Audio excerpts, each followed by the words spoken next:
दोस्तों, आज की कहानी भगवान गणेश के जन्म से जुड़ी कहानी है। एक बार शिवजी के गण नंदी द्वारा आज्ञा का पालन नहीं करने पर माता पार्वती नाराज हो गई। तब उन्होंने ठान लिया कि मैं ऐसा पुत्र प्राप्त करूंगी जो मेरी आज्ञा का पालन करे और मेरी रक्षा करे।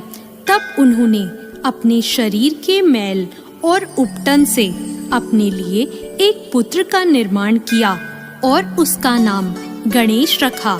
और फिर वो स्नान करने चली गई और बाहर अपने इसी पुत्र को खड़ा कर गई। उन्होंने बालक को समझाया कि कोई भी अंदर ना आ पाए। कुछ देर बाद वहां भगवान शिव आए और माता पार्वती के पास जाने लगे तो बालक ने उन्हें रोकने का प्रयास किया और कहा, आप अंदर नहीं जा सकते, अंदर मेरी माता नहा रही हैं। भगवान शिव ने उस बालक से कहा कि पार्वती मेरी पत्नी है, तो मुझे अंदर जाने से रोक नहीं सकते। पर वह बालक नहीं माना।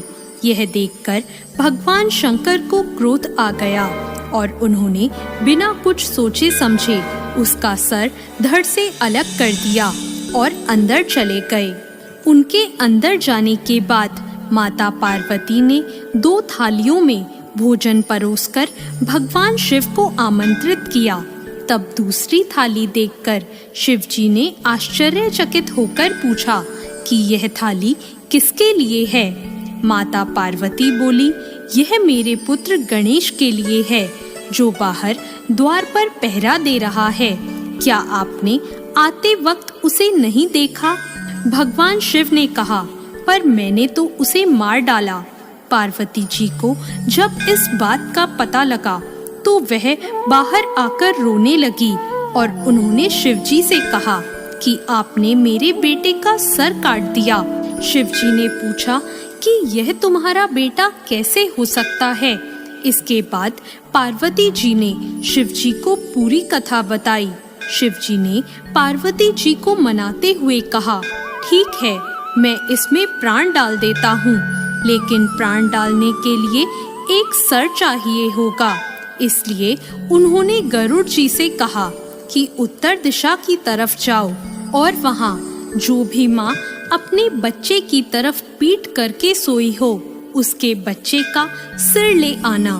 गरुड़ जी भटकते रहे पर उन्हें ऐसी कोई भी माँ नहीं मिली, क्योंकि हर माँ अपने बच्चे की तरफ मुंह कर कर सोती है। अंत में उन्हें एक हथिनी दिखाई दी। हथिनी का शरीर इस प्रकार का होता है कि वह अपने बच्चे की तरफ मुंह कर कर नहीं सो सकती। गरुड़ जी उस शिशु हाथी का सर ले आए और भगवान शिव ने उस हाथी का सर उस बालक से जोड़ दिया और उसमें प्राणों का संचार कर दिया। इस तरह गणेश जी को हाथी का सिर लगा। सभी गणों का स्वामी होने के कारण भगवान गणेश को गणपति कहा जाता है। गज यानी हाथी का सिर होने के कारण इन्हें गजानन भी कहते हैं। तो दोस्तों, कैसी लगी आपको आज की ये कहानी? ऐसी और कहानियों के लिए हमारे चैनल भक्ति ज्ञान को सब्सक्राइब करें। धन्यवाद।